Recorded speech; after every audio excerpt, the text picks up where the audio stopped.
From the heart of America to the corners of the globe, welcome to Voices of Distilling, powered by the American Distilling Institute. Unearth the stories, the passion, and the faces behind every drop. Dive deep into the world where tradition meets innovation.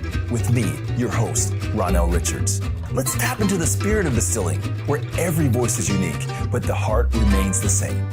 Let the journey begin.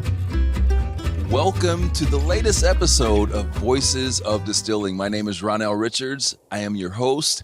We are brought to you by the American Distilling Institute, and we are actually we're streaming live, however you're receiving this, from ADI's 21st National Conference here in Baltimore. And I am so excited to be sitting here next to who I've been told is the most interesting man in distilling, and that's some pretty high praise, and that comes from Henrik Owens. So it also could be one of those when you get a sample of something and say, "Oh, this was interesting." So it might, it's still memorable though. It right? is, yeah. So whether it's this was interesting or it's interesting, it's memorable. So how about we go that? Yep. One of the most memorable people in our business. So Henrik, welcome to the show. We've got Henrik Molin hanging out with us. You've come in all the way from Sweden. Yeah. Yeah. So what I usually do is I start this show with a interesting fact. But when you have one of the most interesting people, I don't think I can stump you. So I want to know, I'm going to hop straight into it, and I want to know what you're up to. I want to know what you're doing in your business, and tell us why Henrik says, well, outside of how you are exquisitely dressed. Like I tend to say I shouldn't be here live because I have a face for radio. So I use this to compensate my bad looks. I disagree. But So. If you are only listening to this, go to YouTube, go to Spotify. Make sure you check out the video, because I'm getting a little suit envy right here. This is a beautiful suit that you're wearing. Thank you. So tell me a little bit about the work that you're doing. We started out as a small whiskey distillery in Sweden. So we've actually been part of ADI since it started. Wow. And as we came along, we wanted to do other products. There's a difference of making whiskey in Europe from America. In Europe, we need to mature it for a minimum of 3 years. And to be able to sell it needs to be 5 to 8 years old. So we needed some other products to make it more interesting and make it viable. So we started to make gins and flavored vodkas and activates. And all of a sudden we realized, okay, we need a lab here. And my wife is much more sensible than me, and so much more interesting as well. So she said, okay, if you're going to buy all these expensive equipment, you need to make money out of them. So I said, okay, if I want to know all these results from analyzing how we distill, why we distill, what's about the soil, the microclimate, whatever, maybe somebody else also want to know that. Mm-hmm. So we started a laboratory now 15 years ago. Oh, wow. And today we have clients all over the world. Sometimes it's about rescuing something gone wrong, and sometimes just making it a little bit better and foremost more sustainable, because the more good spirit you can get out of your ton and your man hours and your energy going in, the better for the climate, the environment, and whoever comes after us. So you are someone that is definitely a trailblazer, and it's someone that's been involved with our organization since day one. Wow. So tell me about that. Like you didn't just hop on a little commuter flight and come to the conference. You had to come a long way. What keeps you coming back and being part of this community? I think what Bill Owens made here, when he started this out, actually early 2000s, it was a community with open source, which wasn't around the world back then, because everybody had their own secrets, mainly because they didn't know what they were doing. But he wanted to create an open community where we could sit down and talk, all of us, because we face the same challenges, more or less. And the big volume of spirit being sold in the world are by the big companies anyway. So there's a huge market share still for all the small craft players. And that intrigued me. That was something that wasn't around in Europe. So I got involved from the beginning, and probably Bill thought I was crazy enough to bring in to do speaks and do crazy stuff with. So So, as someone that again has been involved in the community for 20 years now, and your distillery's in Sweden, and you're spending a lot of time here in the States as well. We get a lot of questions from craft distillers here in the States that have interest in expanding into Europe, and then we have European distillers that have interest in expanding into the States. Is there any advice that maybe you would give to either one of those groups? I tend to actually say, get a friend, and these venues are perfect for that. Get a friend distillery over there, so they could actually bring in your product into their warehousing, help you to sell that, and also create more interest in their own portfolio. And the same goes both ways. And also, it's an easy way of helping the hacks going through. We don't have TTB, Cola, FDA corresponding in Europe, but we have an open market. So if you come into one country in Europe, you can sell in all countries. And there are labeling laws and whatever, but if you get into that, it's easier to discuss with a peer distiller or brewer or whatever it is, and say, okay, you sell my product, I sell yours. And then when you have a market, you can do advance from there. Oh, that's great advice. Yep. Thank you so much for that. So tell me about the products that you're distilling currently. We started out as a single malt whiskey distillery, but we're situated on a very small island. It takes about 4 beers to walk around the island. I tend to say our four beers. 4 beers. 4 beers. 4 beers. Beer, not love beer. it. We don't have beers on the island. We have strange cows and mooses and stuff. But So no dangerous animals. No. Okay. We have wives. No. If my wife, we're going to strike that. Editor,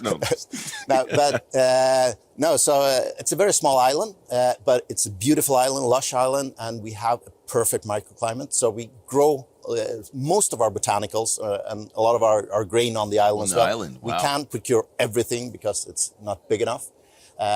But some of the crops we really love there are rye and our corn. So we actually do corn and rye whiskeys as well. Oh, wow. So, and wherever you get your grain from, it's actually it's more important with the soil and the mineral where you grow it than actually the variety in many times. So How have you found the appetite for rye and corn whiskeys in Europe right now? Is that it's still struggling.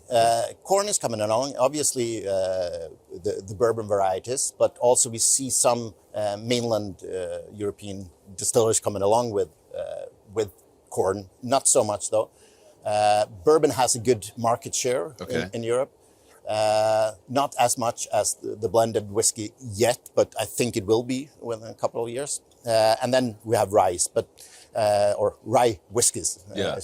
But we also see quite a lot of experiments with oats and other varieties, which is quite interesting as well. Yeah. What is? I want to ask the most interesting man in our business.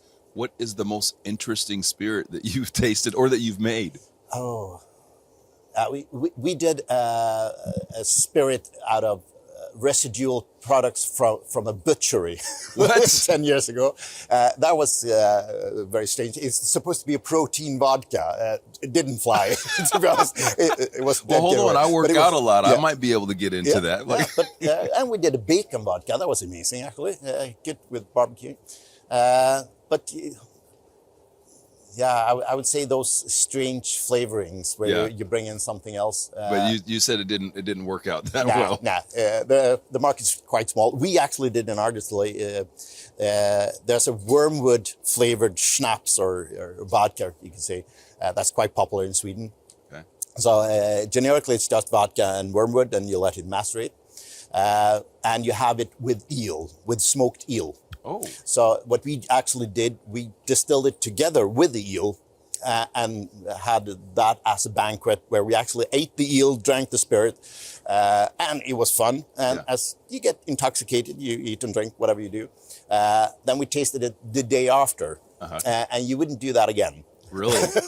But that was quite interesting. So tell me the day after what it just wasn't.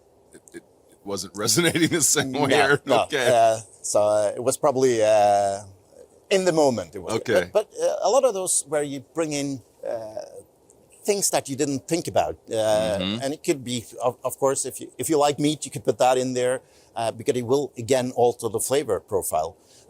We talked earlier about if you make a stew back home or you do cooking, if you add your salt or you add sugar or you add vinegar, you shift the pH or something in that stew, all of a sudden, you don't only just change the flavor profile, the taste, you also change how we extract the different scents. So all that matters. Okay, so I have a fun question for you. I like to ask every guest about their desert island spirit or cocktail, because this tells me a lot about who you are as a person. So you're on a desert island. Okay, you get the choice of one spirit or cocktail. Yep. What is it that you're enjoying on that island? It will be whiskey and coffee. Whiskey and coffee. Yeah. Okay. Preferably a rye whiskey. Rye whiskey together with coffee. I couldn't live without coffee. I could probably, if I struggle, I could live without whiskey, but I couldn't live without coffee. So I need to bring both. So rye whiskey and coffee. Yeah, that's an amazing mix. Okay. And what temperature do you drink it at? Are you drinking it at? Hot, yeah. All right. Yeah. Okay. Yeah. Can I tell you, I don't think I've ever, and not that this is a strange combination at all, it isn't, but I don't think I've ever really had just rye whiskey and coffee. Sure, I've had coffee cocktails, but is there a rye that you're recommending? It would be my own. Okay, there we go. That's what I was going for. So yeah. I wanted to make sure, Henrik, that you were on brand. Okay, good job. So I tend to say you're not supposed to have favorites, and if you do have favorites, it's better be your own. Better be your own. Same with your kids. Like if you have a favorite kid, it should be your own. Oh yeah, no doubt. So I have two. I have no favorites. If they're listening, no favorites. Love them both. So Henrik, tell us how people can purchase your spirits. Are you distributing here in the States as well? We are not in all states though, but we can deliver to all states. Oh, great. So we're about 18 states right now, and we deliver through Praise Imports. Okay. Yep. So do we get access going through your website, or what's the best way? Through our website. Okay. As well, yeah. And the web address? It's HVEN.com. Okay. HVEN.com. Nice. And of course, that will be in the show notes for you all, so you can try out some protein whiskey. Just kidding. The protein whiskey is no longer around, but if it was, I'd buy it just so I can have it in my bar. Henrik, it has really been a pleasure to sit down and talk with you. I know that you're busy, guys, so I appreciate you giving us the opportunity to sit down and chat about some of the work that you're doing. I want to encourage you all to check this gentleman out. He's very interesting, and there's a lot online. Okay, so I'm pronouncing this right. Vin, yeah. Vin, So, H-V-E-N, Vin. We tend to say it comes from the old Norse. It's Heaven Island. So it's a silent H actually in Swedish, but Heaven Island. But it actually comes from the old Norse back in the thousands when the Viking were. Yeah. So it was Vetten, and it meant the island surrounded by foam. So, okay. Yeah. All right, so that was the interesting fact. Yeah. See, I knew I was going to get one. Yeah. Henrik, thank you so much. Thank you so much for and having me. most importantly, to all of you that are watching this, we'd love to hear from you. Make sure that you're commenting. Make sure that if you have questions for our guests, reach out to us. Love to connect you with them. And I just, again, want to, as always, thank you for your time and sharing that with us. And hopefully you're getting value from this show. And look forward to seeing you the next time. Have a great day. Bye-bye. Thank you. As we conclude another episode of Voices of Distilling, we want to extend our deepest gratitude to you, our cherished listeners. Your support is the lifeblood of our show, and we are endlessly thankful for each and every one of you. If you've enjoyed our conversation today, please take a moment to rate and review our podcast. It truly helps others discover these spirited stories. And if you wish to further support our mission, consider becoming a member of the American Distilling Institute. As a member, you'll dive deeper into the world of distilling, gain access to exclusive content, be a part of our dynamic annual conference, and immerse yourself in a community where knowledge and passion converge.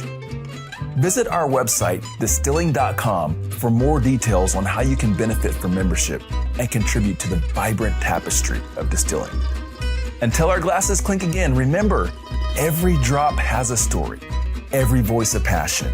Raise your glass and cheers to the heart of distilling.